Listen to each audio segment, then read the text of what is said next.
So you've decided to accept complete responsibility. You've decided that the buck stops with you. What do you do next? Now, it's all about strategy from now. I love what Abraham Lincoln says. He says, if I have 8 hours to chop down a tree, I will spend the first 6 hours sharpening my axe. It's all about strategy. Now, the first thing you want to do in terms of you taking action is spend some time looking through what I call your victory or your success experiences. Now, if you do not have this already, you may have heard me talk about it previously in a different video or training session. One of the most important things you need, one of the most important documents you need in your life is actually a journal where you capture all of the victories you've had, all of the successes you had, all of the, the good decisions that you've made, all of the great experiences that have come as a result of something you did. One of the best and the most important things you can do is create a collection of ideas and thoughts, and most importantly, experiences of where you've excelled, where you've actually proven yourself. Now, why is this important in a crisis? When you're in a crisis, the first thing that happens is that your self-esteem and your self-confidence fades away. Is that if you're not very careful, you'll be overwhelmed by the pressure, you'll be overwhelmed by the circumstances, that you forget who you are. Now, one of the things you have to keep really, really certain about is the fact that you are great, that you have greatness within you, and that there is something within you that far exceeds any pressure that comes from outside. You must constantly remind yourself that what's in you is much greater than what's out there, and that whatever comes your way, you can succeed. You are the number one cheerleader in your life. You are the number one coach in your life. And to give yourself some form of affirmation or encouragement is you have to look back at what you've done, because sometimes in a crisis, the last thing you want to do is speak words of encouragement to yourself. It's really difficult. If you're going through a really tough crisis, and I've been there, I've been through crisis and failures and problems and setbacks where I just wanted to keep my mouth shut. But that is the most important time, when you need to feed your spirit, where you need to feed your mind, where you need to feed your body with words of affirmation or memories or pictures of what you've done. And so your victory journal is just as important as the document where you captured your crisis. I believe it's actually more important overall in your life. If you do not have one already, the first thing you must do in terms of your strategy is take a few moments and just think back over the last 10 years in your life and make a note and journal every success experience you've had, every victory you've had, every triumph you've had. Put as much detail as you want. Now, part of the reason you want to do this is simply because your mind cannot tell the difference between an event that has been imagined and an event that just actually is taking place. The mind cannot tell between what's real and what's imagined. And so when you review and you replay those experiences, your mind starts to produce all the chemicals such as your endorphins and dopamine, oxytocin, serotonin. These are chemicals that make you feel happy. These are chemicals that can empower you and can boost your morale. Just by looking through something that you've done before and you succeeded, your mind actually replays that picture. And if you emotionalize the experience, your mind replays that picture as though it just happened. So you actually get to relive the same experience if you can concentrate and emotionalize the experience. The part of the first step you want to take is, in addition to reviewing your victories, is if you are the kind of person who enjoys reading, I believe that you can overcome any crisis very easily. But you must develop a habit of reading biographies and autobiographies. I love autobiographies and biographies simply because I'm able to see other people's lives, and I'm able to see the accounts of other people's journeys and how they succeeded, how they triumphed, the setbacks they had to go through. And it helps me put my life and it helps me put my problems in perspective. More than anything, I can draw on some strength.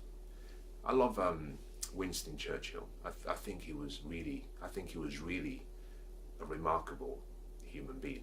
You know, I love Nelson Mandela. I love Martin Luther King. And then, you know, it goes as far as Abraham Lincoln. These are great people who did really good things. You know, I like the life stories of, and I love, you know, Helen Keller. I thought she was remarkable. There's so many people who have actually come and made a difference. I love Mother Teresa. I can go on and on and on. The list is just almost endless of people that when I read their life stories, you know, I look at the life stories of someone like Napoleon. These are people who achieved so much, overcame incredible odds, but they have their stories in a form that me and you can study and that we can tap into. We can actually go into the same world in our mind and almost experience the same thing. But part of the reason I love reading autobiographies and biographies is simply by reading the biographies of other people, it helps you almost start to build almost what I call a mastermind of advisors. And I'm going to talk about this next, or maybe not next, maybe further down in this session. But when you start reading the stories of people like Napoleon, you read stories of great strategists. You read like Abraham Lincoln, you know, Benjamin Franklin, Winston Churchill, you know, all these great people who have achieved so much.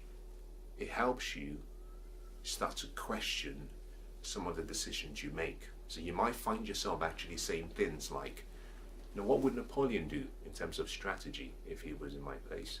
You might find yourself thinking, like, what would Mother Teresa do in terms of how would she react to this emotively if she were in my shoes? I like the story about Mother Teresa. I heard that she found someone on the streets and she was so moved with passion that she picked up this, I believe it was a lady. She picked the lady up and she took the lady back to her house. The lady was in scars and she was bleeding, she was dirty. And Mother Teresa took her into the bath and started to bathe her and clean her up. And whilst Mother Teresa was cleaning her up, you know, the lady was abusing her. She was insulting Mother Teresa. She was using words that just profanity all over the place. And she kept insulting Mother Teresa, and it got to a point where Mother Teresa would just continue to clean her and wipe her, you know, her tears and even with a smile on her face. And the lady stopped and said, "Why are you doing this? And why are you doing this?" And Mother Teresa responded, "Because I love you." And I just found that really moving, is that you can actually tap into some of these stories about these great people, and it helps you invite them into your experiences and your difficulties and your crises. And just by asking the question, you know, what would Abraham Lincoln do? What would Rosa Parks do? You know, what would Mahatma Gandhi do? What with, you know, some of these great people who have actually, we've been blessed to, you know, to have them in our lives. What would they do? I've gone on a bit about this because you can tell I'm passionate about both the concept of reading biographies, but also the concept of capturing and reviewing your victory journal. So when you're going through a crisis, when you're ready to go into a strategy, the first thing you want to do, pull out your victory journal, put it in front of you, look through what you've done, study what you've actually accomplished. The moment you start doing it, I found in my life, every time I do this, and I try to review my victory journal every day or every week, maybe twice a week. As soon as I start to review it, there's an energy that awakens within me, is that I just feel this surge of, I can do this, I can take on the world. And the more I read biographies, the more I start to live in such a way that I observe the qualities of the people who I admire. I observe where they made errors and made mistakes, and I just find myself almost modeling some of their decisions and some of their thoughts, and it helps me overcome any challenge I face. The next thing you want to do is, I consider this to be probably difficult to say, but probably one of the most important strategies you can use in terms of decisions you make, and that is decide and spend 95% of your time on the solutions to the problem and 5% on the problem. You see, your time will really decide how quickly you stay in a crisis or how quickly you get out of a crisis. The most important thing you have to decide to do is, when you find yourself in the crisis, you've gone through the first step of awareness I talked about previously, is decide you will spend 95% of your time on the solutions and 5% on the problem.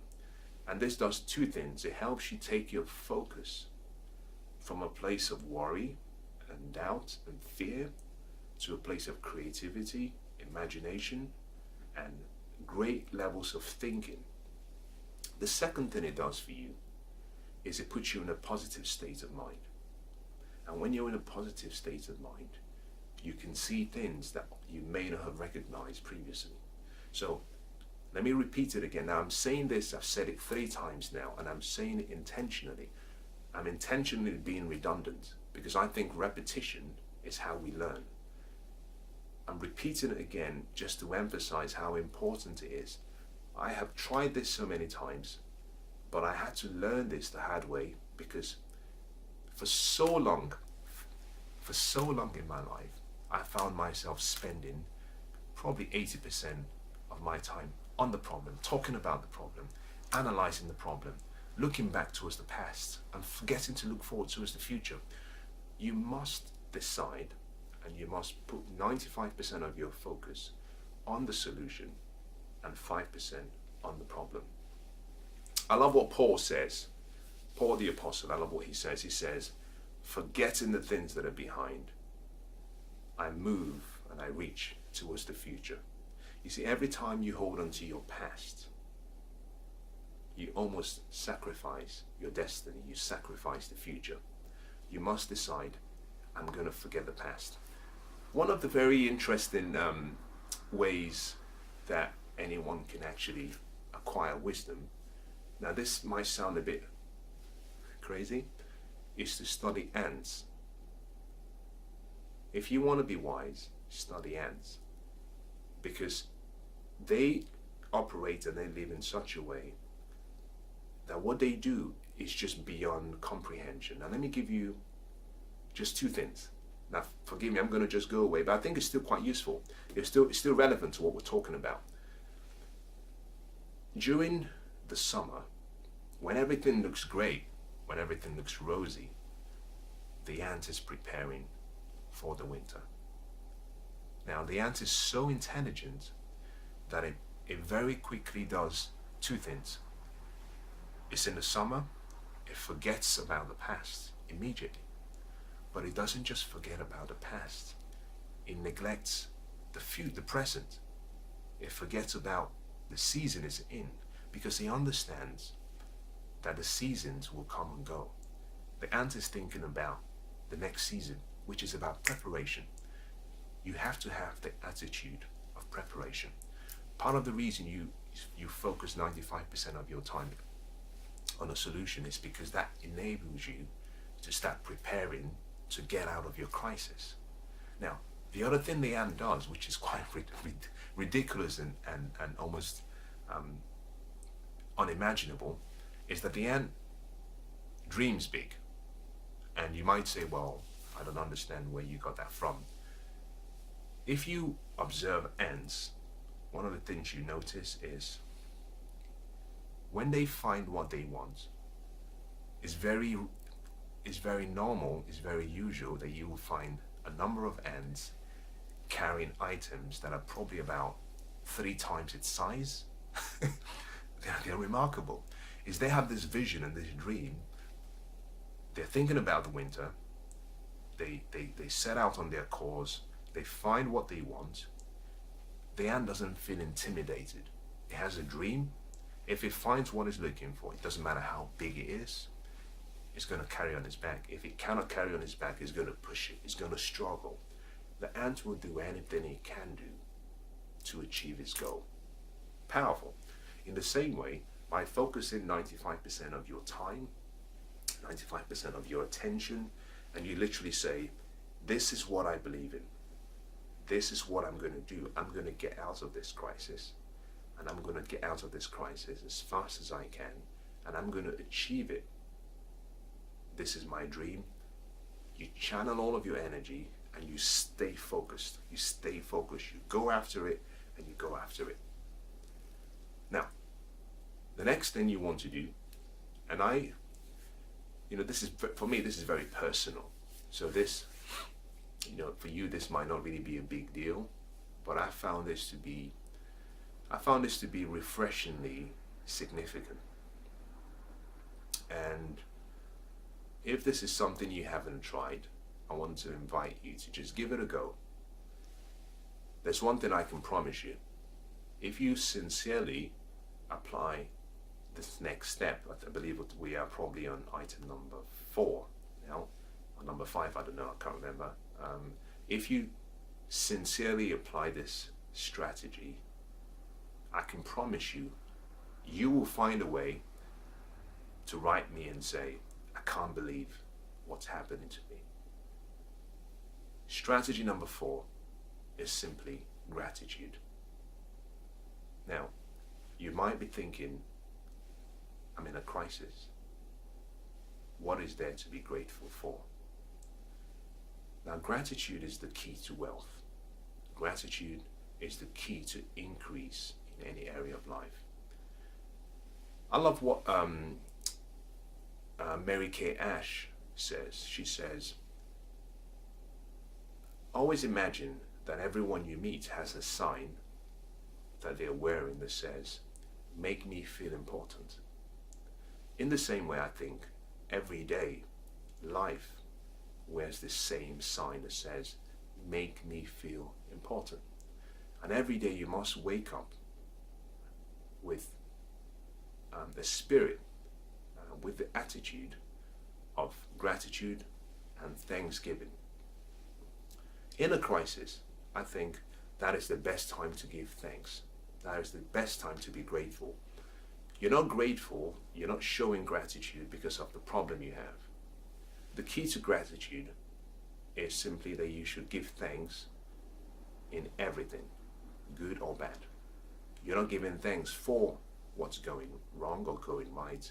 You're giving thanks because you're simply saying, number 1, I'm alive. Number 2, I can do something about this. That what is in me is much bigger than this problem. That it may not seem that that is the case right now, but I believe I can triumph, I can get over this. So when you find yourself in a crisis, take time. Take out time to show gratitude. Now, how do you do this? Very simple. Just identify, make a list of, you can do this every day. And I suggest actually you do this every day during the crisis experience. If you want to reduce the time, the total time of the crisis period, every day of the experience, wake up in the morning and the first thing you want to do is just give thanks. Find 3 things you're grateful for outside the crisis. Forget the crisis, just find 3 things in your life that you're grateful for. It could be gratitude for the fact that you're alive. It could be gratitude for your loved ones. Just find 3 things you're grateful for. Take it a step further. The key to gratitude is emotions. Emotion is the key to gratitude. Gratitude is like an equation. There are various parts. For the equation to be complete, you need 2 things. It has to be gratitude from a place of sincerity, which means you must be very sincere. Never go into a gratitude experience out of obligation. Never do it because it's a chore or it's on your to-do list. It has to be something that you want to do. It has to be something that comes from a place of truth.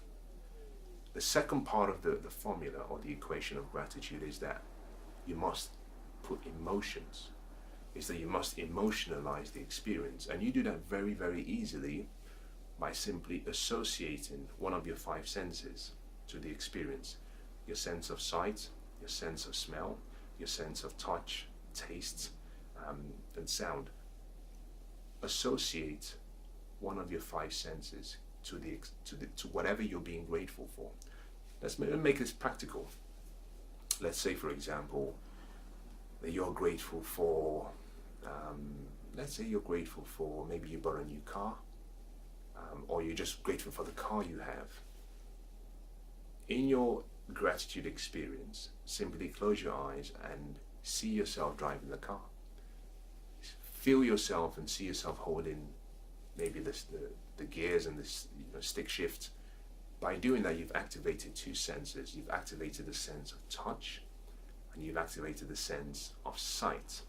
As soon as you do this, you notice something inside you that you have emotionalized the experience. Now, the reason why gratitude is so important during a crisis is this. When you show true gratitude, you connect to your inner self. And what you have inside you is love. The gratitude connects you back to who you really are. And wherever there is love, there is no fear. Wherever there is love, there is no worry, there is no doubt. So when you're in a state of love, you're not worried. So the crisis you're going through seems really insignificant because you've chosen a different focus. Completely different focus. It's so powerful. Also, when you're in a state of gratitude, that there is a healing experience you feel in your body. That healing experience helps you almost adjust your attitude, which is what I talked about when we started this series. It helps you adjust your attitude so you have more of a positive dispensation or persona towards life. Now, I can talk about gratitude for a long time, but I have to stop. But let me just summarize by saying, in a crisis, one of the strategies you have to overcome a crisis is to show gratitude. If you can do this, there is no way if there's anything I can promise you, I can promise you this, that when you show gratitude from a place of true sincerity and you mean it, and you show gratitude in all things, good or bad, that almost it feels as if life, the universe, feels important. It's that is your way of giving back to life, giving back to the world, giving back to nature, whatever you want to call it. And almost dormant forces, I can't put this in, I can't explain it, but it feels as if dormant forces that you cannot see come to your aid. They come to perhaps give you a sense of peace, a sense of joy, a sense of love. And it feels as though everything you do in pursuit, to try and achieve your goal of overcoming the crisis, is almost magnified. Try it. It's so powerful. Now, the only thing I didn't mention from the gratitude experience is simply, when you've identified the three things you're grateful for, write it down. Journal it. Write it down. You'll get your journal, and every day during the crisis experience, journal. If you can make it a habit you do every day, if you do it as a daily experience, every day you get your journal and you simply write, you simply write, you simply write, you simply write, you simply write. If you do this every day, I don't think you'll find any crisis as a crisis. I think you would just see it as a setback. It's because it redefines your perspective completely. But if you find yourself in a crisis, do your gratitude experience every day. Now, the final thing that you have to do is get creative. The most creative time that you ever have happens in two chunks. The first is when you're in a crisis. Strange, but your mind goes into an automatic state of producing, looking for ways, solutions, is thinking, because that's what the mind is good at doing. The two times when you get really creative is when you're in a crisis, and the second is when you're in a state where you're in a state of imagination, when you're dreaming. And I mean the deliberate process of actually visualization and dreaming and creating things in your mind using your imagination. When you're in a state of allowing yourself to dream, you become really creative, because you're allowing the mind to do what it does best, which is actually to create things from nothing. But also when you're in a crisis, you allow the mind goes into a state of trying to recreate. You know, it's another extension of the creative process. It has to recreate with what you have to find a solution. So when you're in a crisis, think about creation. Now, the creativity part of what I just said has nothing to do with the crisis. Now, that might come as a shock to you. The purpose of the creativity process and making it intentional is not for the crisis. It's for what you do after the crisis. My experience has shown that in the past, when I went through a crisis, I had this mindset of, okay, I need to get through the crisis and then I'll worry about what to do next. And I found actually in so many cases I had all the ideas coming to me about things that had nothing to do with the crisis, but I didn't document it because I kept saying, I need to deal with my crisis first. I'll do this later on. When you're in a crisis, great ideas are going to come to you, solutions to problems in the future, potential problems that you can solve for other people, where you can create value. You must document every creative thought, every creative idea that comes to you. Never wait to get out of a crisis or problem to start living. Create where you are, because your crisis will come and go so quickly that the mental stimulation and the momentum will drop. You see, when you're in a crisis, you're mentally stimulated. Most people find it really difficult to get into a state that they can dream. You know, they can actually just sit and, visualize and imagine for 2 hours. Very difficult. But your crisis moment forces you into that creativity part of your mind. And once your mind is in flow, you have to capture it. You have to do something to capture it. So my last recommendation to you is, if you find yourself in a crisis, when your creativity starts to flow, document it. But think about what you want to achieve beyond the crisis. You see, part of the other reason why this is so important is, if you think beyond the problem you have, you're allowing yourself to dream. Your mind finds inspiration from dreams and visions of the future. And because you're dreaming about the future, you find actually your level of passion towards life, you find that your level of, I would say even intelligence, starts to increase. That you just start to feel excited because you're thinking about something much beyond where you are right now. You're literally doing what Paul says. He says, I let go of what's behind me and I reach towards the future.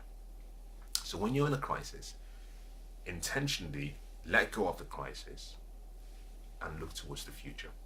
Otherwise, if you don't, what tends to happen is you will experience what happened to the Apollo 11 team with Neil Armstrong and his team when they had actually been to the moon and come back. It's because they hadn't actually decided and they hadn't worked out other projects that they were going to work on upon achieving the big massive goal of going to the moon, a lot of them went into a state of depression because they had achieved this goal, they had come back and they had nothing else to do, and they automatically went into a reversal state. They had all this excitement and they went into a reversal state. So you must have to set new goals and dreams, so that, because your crisis will finish, it will end, it will come and it will go. Because you know that this too shall pass, you have to start dreaming and thinking about what you're going to do next. So that as soon as you achieve your you overcome your crisis, you keep that momentum and you use that trust, you use that launching pad of having fulfilled your dream of overcoming your crisis as a way of accelerating yourself to do more, to be more, to have more in the future. I hope it's been helpful.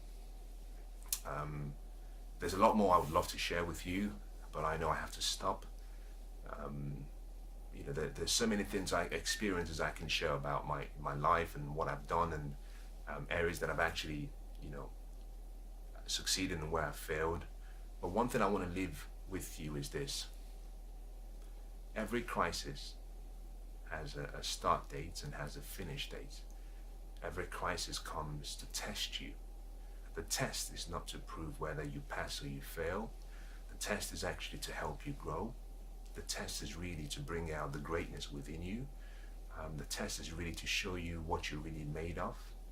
Is that if you look through history, most leaders are formed during adversities. Most leaders are formed when people have their backs against the wall.